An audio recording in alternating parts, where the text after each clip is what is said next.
We saw the Fellini film last Tuesday. It is not one of his best. It lacks a cohesive structure. You know, you get the feeling that he's not absolutely sure what it is he wants to say. Of course, I've always felt he was essentially a technical filmmaker. Granted, La Strada was a great film. Great in its use of negative imagery more than anything else. But that central cohesive core, well, stop must lead through an artist's work, leading from one to the other. Screaming his opinions in my ear. You understand what I'm talking about? Like all that Juliet of the Spirits or Satyricon. I found it incredibly indulgent. You know, he really is. He's one of the most indulgent filmmakers. He really is. Keyword here and is indulgent. Without getting, let's put it this way. What are you depressed about? Sublimating I missed my therapy. I overslept.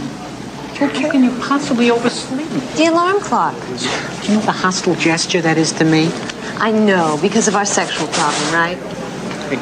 Everybody online at the New Yorker has to know our rate of intercourse. It's like Samuel Beckett. You know, I admire the technique, but it doesn't hit me on a gut level. I'd like to hit this guy on a gut level. Stop it, Albie. He's spitting on my neck. You know, he spits on my neck when he talks. The most important thing of all is and you know something else? You know, you're so egocentric that if I miss my therapy, you can only think of it in terms of how it affects you. It's Weltanschauung is what it is. Probably on their first date, right? Probably met by answering an ad in the New York Review of Books. 30-ish academic wishes to meet woman who's interested in Mozart, James Joyce, and sodomy. What do you mean, our sexual problem? I mean, I'm comparatively normal for a guy raised in Brooklyn. Okay, I'm very sorry. My sexual problem. Okay, my sexual problem, huh?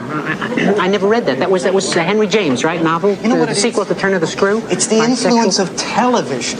Yeah, now, Marshall McLuhan deals with it in terms of it being a high intensity, you understand? A hot medium. What I wouldn't give for a large sock with horse manure in it. Which he uses essentially what do you do when you get stuck on a movie line with a guy like this behind you? Wait a minute, why can't I give my opinion? It's a free country? He can give you. You have to give it so loud. I mean, aren't you ashamed to pontificate like that? And the funny part of it is, Marshall McLuhan, you don't know anything about Marshall McLuhan's work. Really? I happen to teach a class at Columbia called TV, Media, and Culture. So I think that my insights into Mr. McLuhan, well, have a great deal of validity. Oh, do you? Yeah. Well, that's funny because I happen to have Mr. McLuhan right here. So yeah, just let me come over here a second. Oh, Tell him. I heard what you were saying.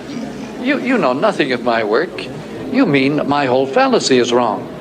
How you ever got to teach a course in anything is totally amazing. Boy, if life were only like this.